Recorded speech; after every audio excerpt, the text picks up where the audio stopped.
Brian Robb, Jay King, and Sam Packard present Still Poddable, Still Poddable, Boston Celtics, Still Poddable, Still Poddable. Oh yeah! Still Poddable, Still Poddable, Boston Celtics, Still Poddable, Still Poddable. Banner 19. Jalen Brown, D. White, Crazy Joe. Still Poddable, Still Poddable. When Tatum coming back. Still Poddable, Still Poddable, Still Poddable, Still Poddable. The Boston Celtics, Still Poddable, Still Poddable. Oh yeah! Come on, don't get the next generation. Guy wants a win every no time. Let's go, you motherfucking Celtics. Let's go, baby. Let's go. You motherfucking Celtics. Let's go.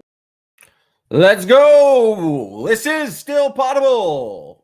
We are a Celtics podcast. Some would say the best Celtics podcast here on Al Gore's Internet. I'm Sam Jam Packard, joined by the great Brian B. Robb, beat reporter for MassLive.com, coming to you on a Sunday evening after the Celtics take down the Orlando Magic, winning 111-107. For those who are first tuning in, Still Poddable is a daily Celtics podcast, but most of our, we got two podcasts for you for free. And then the rest of our content is over on the old Patreon, patreon.com/stillpoddable. Because this is a free episode, we are on the CLNS Media Network, and the show today is brought to you by Prize Picks, America's #1 daily fantasy sports app. Download the Prize Picks app today and use promo code CLNS to get $50 in lineups after you play your first $5 lineup. Now, B-Rob, back to the action down in Orlando. A game you kind of felt like the Celtics needed to have. I don't know if this iteration of the team needs to have any games, considering this is a gap year. But after kind of blowing the game Friday night in the Cup, lots of mistakes down the stretch. What was like a 2-point game quickly went to an 8-point game due to the mistakes for multiple players. Some surprise contributions tonight.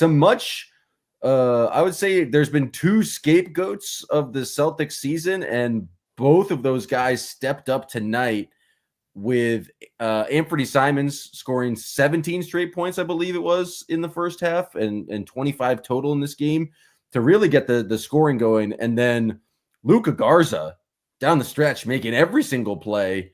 Two much maligned characters from the Celtics bench really had an impact in tonight's game. Don't forget Jordan Walsh. He wasn't as maligned, but he's definitely there too. Yeah, Walsh was not maligned; he just didn't have a chance. But if you want to look at big developments tonight, I think he's up there with those guys without a doubt. Yeah, let's start with Simons though. I mean, they came out of the gate, Packard, and looked like they're going to get their doors blown with the starting five of just leak outs. Not the Payne Pritchard had some gaffes early. Just didn't look like it was going to go well because, and for this team so far this year, it's like when the starters don't play well, like they're in trouble. And so for Simons to come in after his first half benching on Friday night in front of his hometown and deliver a performance like that, where it wasn't just crazy shooting, but just good playmaking overall, and had some nice assists in that stretch too. And so it was like the perfect world of like what Simons can be. Like, this is the upside of the guy who was for the Blazers the last few years and early in his career, and to see him put it together on a night like this against a good Magic defense, that's a very good sign, I feel like. I think the question is, like, he obviously is an amazing scorer, and when he gets on these hot streaks, he's a huge, like, it's very hard to slow him down, and it's exactly what the Celtics needed in that moment, as he scored 16 points there in the second quarter and kind of brought the Celtics back, as you mentioned, after a really bad quarter. He also on Friday night played only 2 minutes in the first half. He had a pretty solid performance on Friday night down the stretch. I think he scored 11 and knocked down some huge threes there. But like, do you leave him in consistently every single game in hopes that he's going to deliver this, or is he such a minus on defense that he has to earn his way in? Because it's just I think that's the crazy thing that I know Joe Mazzulla talks about, like all of these guys need to stay ready and they need to play hard every single time because their role is not guaranteed. But I feel like having been around the league for a number of years now, I would say a decade, I've been covering this closely. Guys like to have like a consistent role, and guys like to know when their minutes are, and guys like to know like if they make a mistake, they're going to get another chance to come back in the game. And it feels like Joe doesn't value that whatsoever. And I feel like, and that's the question with Anthony Simons. That's actually the question with like a lot of these guys. Is like, do you keep playing them? Do you ride the hot hand? How I'm fascinated by how Joe is figuring out these rotations and like why on Friday night he plays 2 minutes in the first half, and then tonight he like is able to just explode for 16 points in the second quarter. Like, and how you balance and how you make those types of decisions.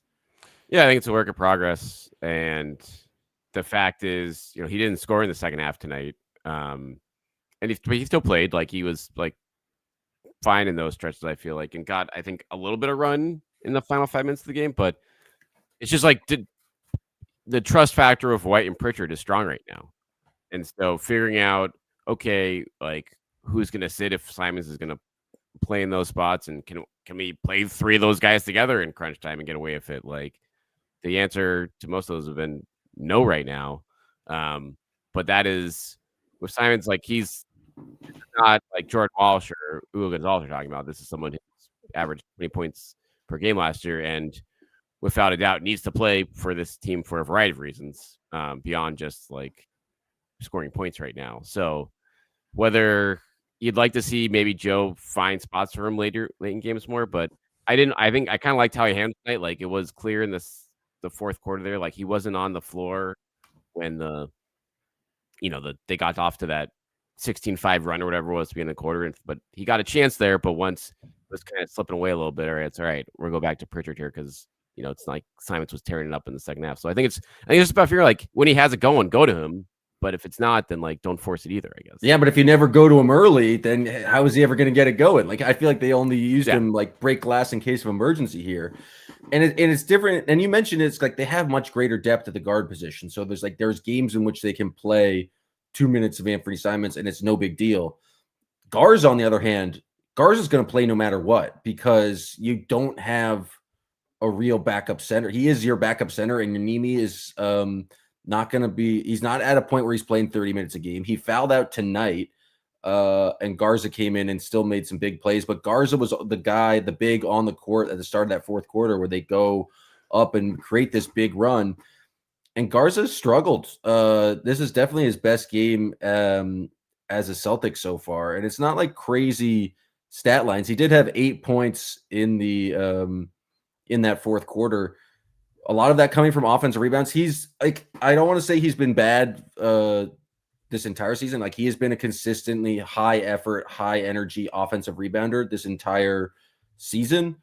It just felt like he was doing a little bit more in the offense. They're doing a little bit more to find him on the roll. His push shot from like, what is that? From 15 feet in feels like it's pretty automatic.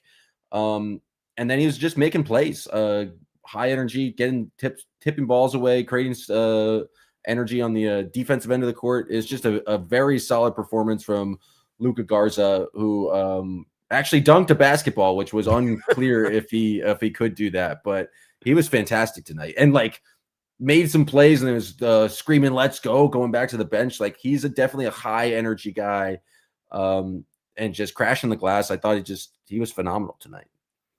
And God, did they need that for him? Like, he was 1 of 10 in November before this game, Packard, and his minutes I think were like slowly like the my not at center thing that was starting to creep up more when Garza kept struggling. But I feel like the big thing in this game, he rolled. Rolling to the rim. Who knew? Rolling to the rim. Who knew rim pressure was important in the NBA? Right. And it is. It's like I went back and watched all 7 of his makes. I mean, he went 7 of 8 and his only miss was from 3, but it was just like it was Simons found him a couple times. I think White found him once, and he had a couple floaters from the mid-range there and also just got to the hoop a couple of times. And so that is a thing where it's like, obviously, yeah, like in a perfect world, he is your pick and pop big, but if that's not there, like you just need to, in this the guards in this offense are going to put pressure on the rim. And if they have a roller in there, you're going to get good looks depending on no matter who's handling the ball in those situations. So you got some of that mixed in with just, a great offensive rebounding night from him. And yeah, like that's the stats darling that they thought they got in the offseason. And it was nice to see him reemerge after whatever it was, 5 or 6 games of blondness. And if he's not going to shoot, like you have to put pressure on the defense somehow. And so if you're not no one's guarding, everyone's is fine with a Luke Garza shooting from the side of his head, like 3-pointer. And so if teams are not going to guard him at 3, you have to put pressure on the rim. And I thought Nemi had some nice rolls tonight. I think they're just doing a better job of both those bigs setting picks, getting out of those picks quickly, and then attacking the rim and just putting pressure on the team that way. And so that's a good sign from Luka Garza. I think the big thing about this team, and this is to be expected by adding so many new players and having so many young players. And it's kind of, I think, maybe it's cliche at this point, but it's just about consistency with this team. And I think Joe says it after every game. It's we've put together 2 weeks ago, they put together 24 minutes of basketball. Last week, they put together 30 minutes of basketball. Now Joe's giving them credit for 36 minutes of basketball, but they have yet to put together a 48-minute performance. And they've yet to find the exact recipe of guys who's going to be able to do that for him. The thing that is very interesting over the last 3 days, and we talked about him a little bit earlier, but let's dive into it now, is just Jordan Walsh coming in off the bench, played the entire fourth quarter. The most impressive thing was just his defense on Paolo Banchero, just being very disruptive. He's established to be a very solid defender. What is this guy talking about? Garza had his best game ever, and now he's saying Garza sucks. Cool, Shay 84. What game were you watching out there? We're talking Jordan Walsh now. This solid defender, but the thing and the energy off the wings when you can bring in Jordan Walsh, Ugo Gonzalez, and I guess Garza, but the energy wings. That's what Still Poddable chat was going off about tonight. But Walsh's energy off the wings, they created so many turnovers, and he's just in his limited time over these last 3 games. That is what he's done. He's brought great defense, great energy, and I like the quote. Maybe it was over the Wednesday night game where he was just saying, "Yeah, I just wanted to mess the game up," which is not normally how you would phrase that. One could take that if you're just reading that in print and be like, "That's not what you think it means," but that's what he's doing. He's just utter kind of chaos agent, and for what Joe wants to, or the mission of the defense heading into the season, I feel he's a perfect fit into that. And so it's kind of surprising he's only gotten a chance now, but he's made the best of it over these last 3 games. Yeah, it's a huge moment. Him hitting that 3, Packard, in the corner there, just the awareness and be willing to take the 3 on that play. The relocation and then the willingness to take that corner 3, a brilliant offensive possession there. That was huge. Exactly. So that's the bonus right now. But from my standpoint, he said, having a switchable defender Ugo's good, but Walsh has size. He's strong, and so going against Paul tonight, those are situations where he came in a lot, and that's why he was on the floor in those spots. And the other thing too is he's been rebounding the hell out of the ball. He's been crashing the defensive glass and getting up there. It's been very abundant. He knows where he's how he's going to stay on the court. He's seen plenty of guys get yanked for not boxing out, and he's learned that lesson quickly. And honestly, this is the guy. And so if you have that with the willingness to take the 3, that's it. That's all you need with this guy right now, because he's still just 21 years old, and even off the dribble and stuff like that, he's not. He kind of knows his limitations. He knows to make the pass. And so as long as he's towing that line between taking that open 3 when it's there and attacking the closeout or just finding the guy with the offense rebound, finding Pritchard, finding a guard when something's not there, that's just important awareness if you're a 20-year-old right now. So this is his 3rd year now, having it in the system. He's still only 20 years old. Has he turned 21 yet? Is he 20? I think he's 21 at least now. It'd be wild if he's not. But regardless, he's 5 years younger than Baylor Shireman. I know that he's 20. He's officially 21 years old. He made it. But this is it. This is the guy ultimately of out of the. If you want 2 guys to pop out of the 3 wings, you want Walsh and you want Gonzalez to do it because age and just like athleticism, skill set, like defensive ability. And so this is 3 games now. This is not just like a 1-game fluke. He went from literally not playing to playing crunch time against one of the better teams in the Eastern Conference, and they wouldn't have won this game without him. So that, I mean, this is maybe this the story. I think this is a bigger deal than like Garza's game or Simon's game. Like this is a very encouraging long-term development potentially here. And I feel like we're going to go through these cycles the entire season, but it was like Minot's had the first couple weeks. Now it's Walsh. Like we saw Minot only play, I think 16 minutes tonight because Walsh was pretty effective there on the wing. And it's like, I can kind of buy into the Missoula mentality. It was like, these guys are all in constant competition. So who can be the most disruptive athletic force on the wing to create turnovers? And like, they've done a very good job this year of creating turnovers. The Magic had 17 tonight. The Celtics scored 29 points of off those turnovers. Both those guys are Minot, Walsh. Ugo is a pure chaos agent, a little bit less controlled than the other two, but I think he's getting there.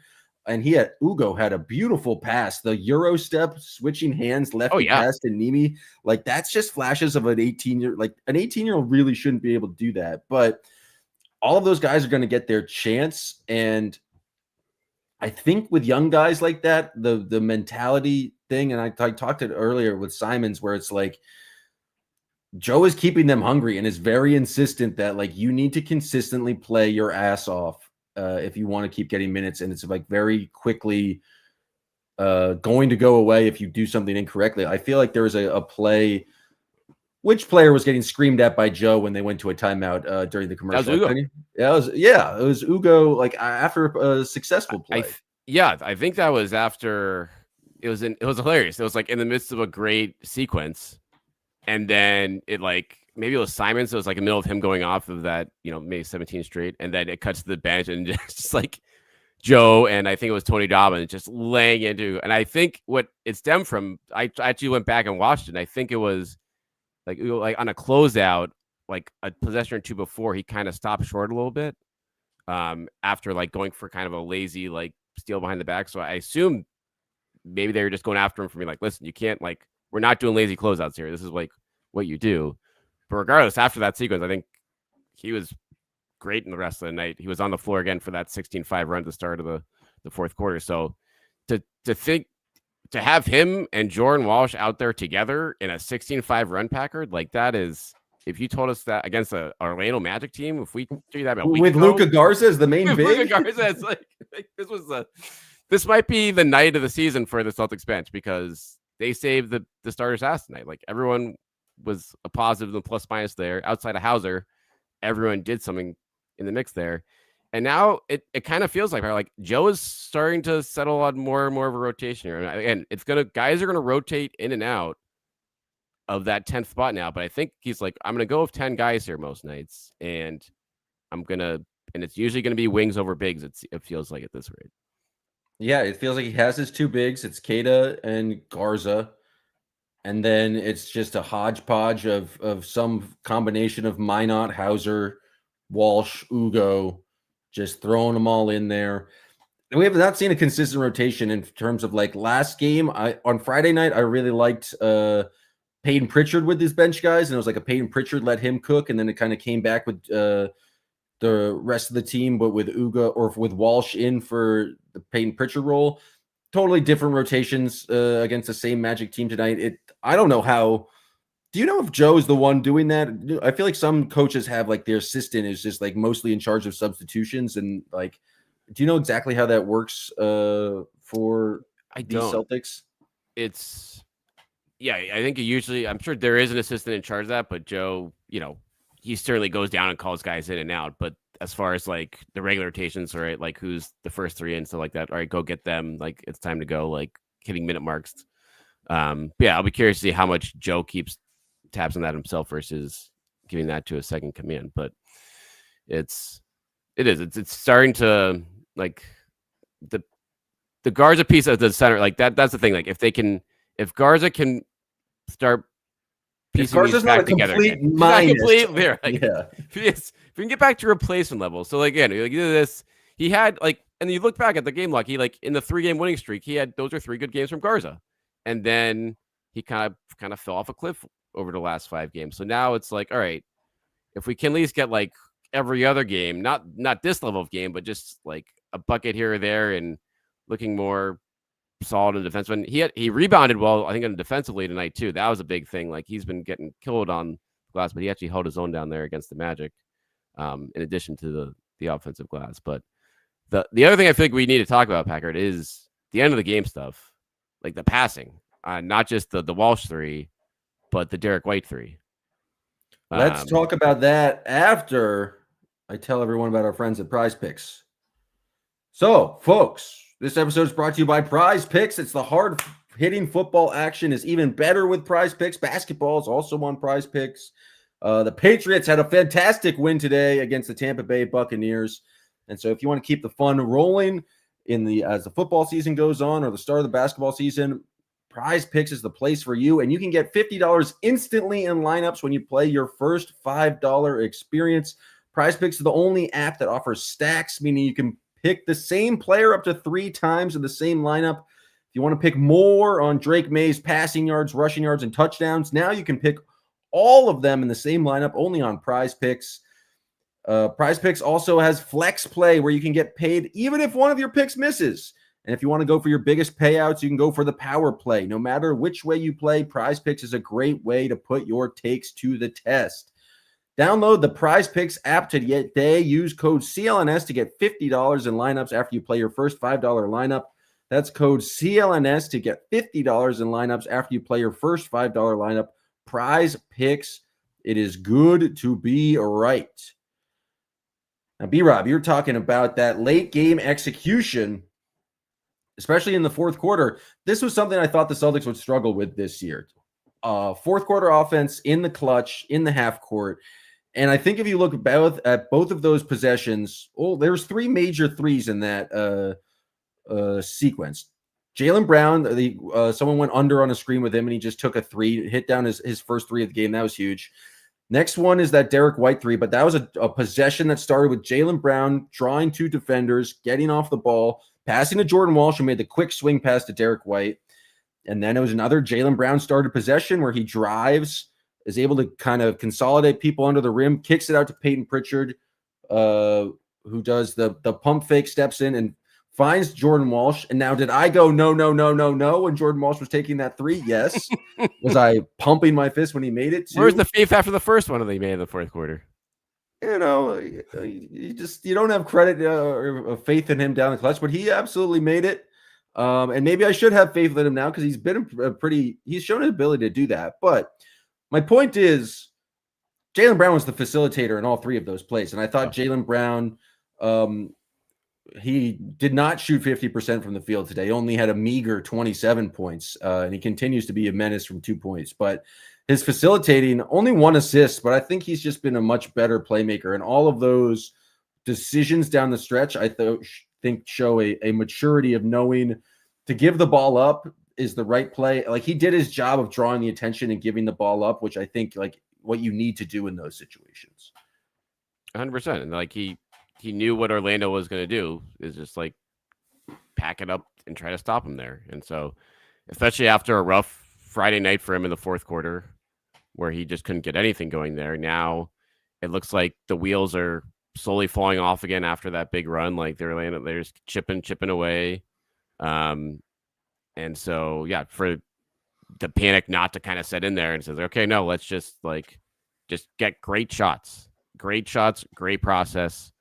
And Jaylen being at the forefront of that, directing traffic, that's a really good sign. And that's something where, again, this is, I don't know, Packard, like this might be the most encouraging win of the year, period. Like, well, they only have 4 of them. So. Yeah, 5. I mean, 5 of them. I'm sorry to shortchange them. But no, it is. It's like, because Orlando, like, you know, they've had a bad start, but that's just like talent wise. You look at them right now versus what the Celtics have, like down the roster, and it's like this is a team that people thought were going to win 50+ games this year, and obviously gave the Celtics all sorts of headaches in the first round last year. And so, for them to hold strong with Luka Garza and Jordan Walsh on the floor in those moments, and Jalen being like showing trust in those guys, in addition to making the right play. Like that's a pretty good sign in terms of what you're trying to get out of this year period. If you're Joe Mazzulla. Yeah, I found myself thinking in this game, like they're a pretty equal team to this Orlando Magic. I think the Orlando Magic at this point probably have a deeper roster, and they didn't have the same shooting as they did on Friday night. They shot 23%. Anthony Black really didn't give them anything. I find myself quite impressed with Tristan da Silva. I think he's a solid player. He's kind of huge. I just like look at him and like 6'8", 6'9". Yeah, he's going to be a very solid player for them. And so the Orlando Magic are a good team. And I think the Celtics, obviously they had the kind of meltdown on Friday night, but like these have been two very entertaining games, pretty close games. And it feels like the Celtics, when playing well, are on the same level of this Orlando Magic team. Now, maybe the Magic are playing kind of worse than expectations, but I feel like the Celtics are right. They're not at the top of the Eastern Conference, but they're right in the hodgepodge of the middle of mediocrity that is seeds like 4 through 8 right now. And so I feel like they get consistent performances, and it could come from anywhere on the team. And I think that's the crazy thing, is that they lack like other than Jaylen Brown at this point, no one has really been super consistent. And I think you expected more consistency from Peyton Pritchard and Derek White, but they could get solid performances from the next, guys 4 through 9, 4 through 10 in that rotation. And so that is at one point exciting. And then the other thing, it's frustrating because, what happens on Tuesday and Wednesday when Luka Garza doesn't necessarily do the same thing, or Anthony Simons is disappointing. The one thing I thought was interesting tonight, and he didn't have a crazy game in terms of box score stats, but I just thought Derek White was process-wise was a more aggressive tonight and looking for his shot, but not necessarily launching threes, just trying to go to the rim and trying to get shots in the mid-range, which I think is just better for Derek White because they need him to score. Like, they just can't rely entirely on Jalen, and I think he got a little three happy. I feel like his threes start falling the more he gets to the rim, and I just think he had 21 tonight. He knocked down 3 threes, which, is so far this season is a great 3-point shooting night for him. But he just did more in terms of trying to go to the basket, trying to get his floaters working, getting fouled.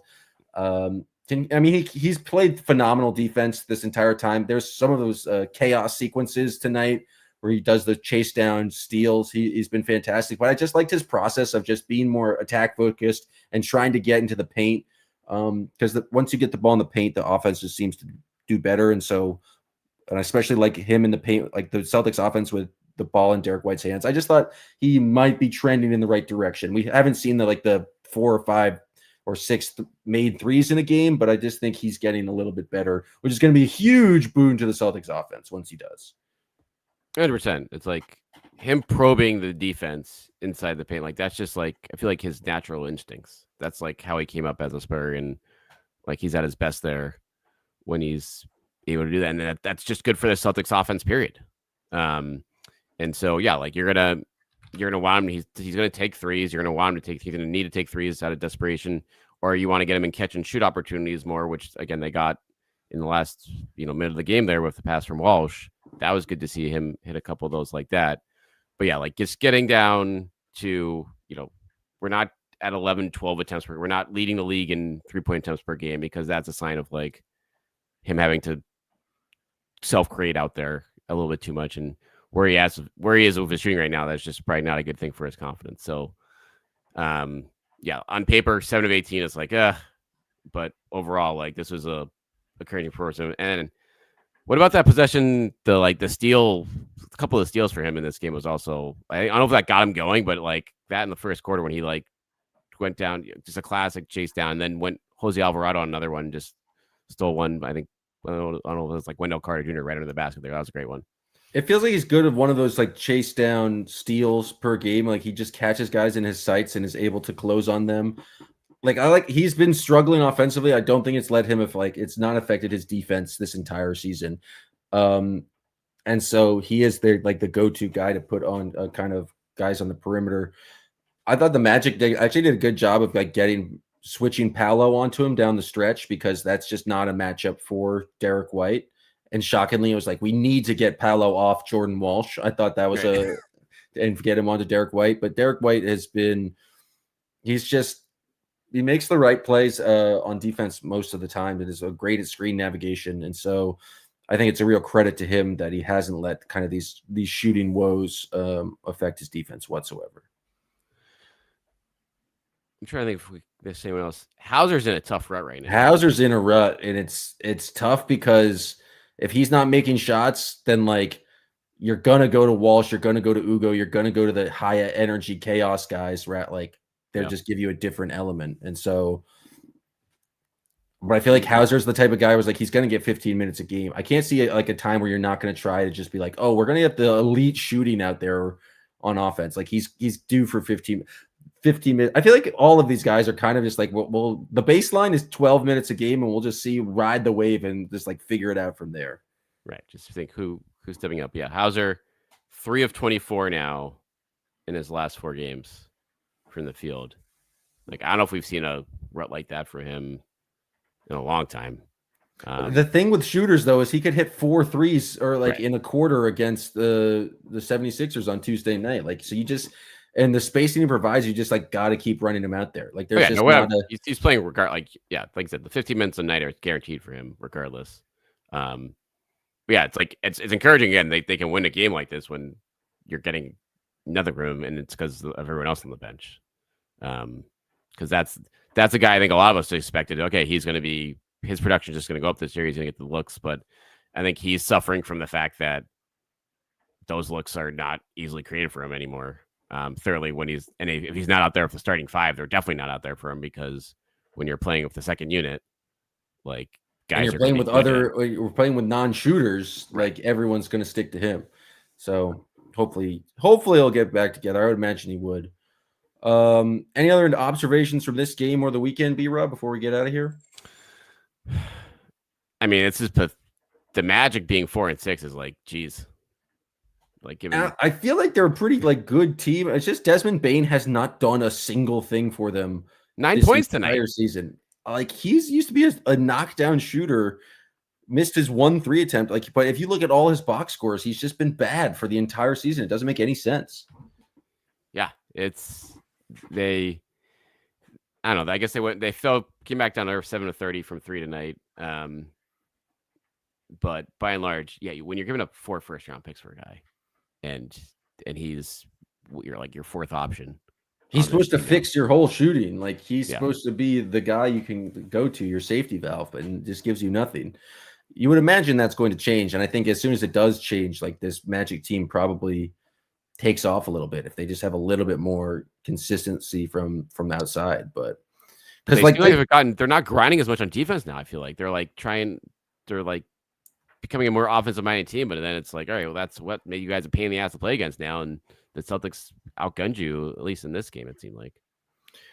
Yeah, but we've also seen 2, like, I feel like Magic have had 2 like amazing first quarters against the Celtics where we just like, oh, this is what it's like when they're actually making threes. They're pretty unstoppable, and so it's all about consistency in the NBA. It's all about putting together those 48-minute performances. Celtics will hope to continue to do that on a random back-to-back. Why do they have so many back-to-backs to start the season? But they got a game against the Sixers on Tuesday and then back home against the woeful Memphis Grizzlies. I don't even know if they're woeful. I just know that Ja has been bad. Yeah, I thought they were pretty bad. If they get out of this, Packard 6-7, out of this like brutal schedule to start the year, that's pretty good because things lighten up a lot. What if they're 7-6? They're 7-6, and look out. Look out. I think the Sixers, I believe they lost tonight. They lost tonight to the Pistons. So I think the Sixers are 6-4. So the Celtics could be ahead of the Sixers by the end of the week here. It's a high energy game on Tuesday. I'll be in the building here in Philadelphia. I'm looking forward to that. Looking forward to podcasting the rest of the week. To everyone who's tuned in right now on the YouTubes, we appreciate it. If you want more podcasts from us, please check us out on the Patreon. Go to patreon.com/Still Poddable. You can also find us on Apple, on Spotify, or wherever you get your podcasts. We are on the YouTubes at Still Poddable, on X at Still Poddable. Make sure to follow us there. or if you want that constant Celtics podcasts every day, again, go to the Patreon. You can join the chat. It's very lively during the games. Memes galore. We appreciate everyone tunes in. The kids, the gods, the legends. Appreciate you guys tuning in. We'll be back later this week with more Still Poddable. Still Poddable, Still Poddable. The Boston Celtics Still Poddable, Still Poddable. Oh, yeah.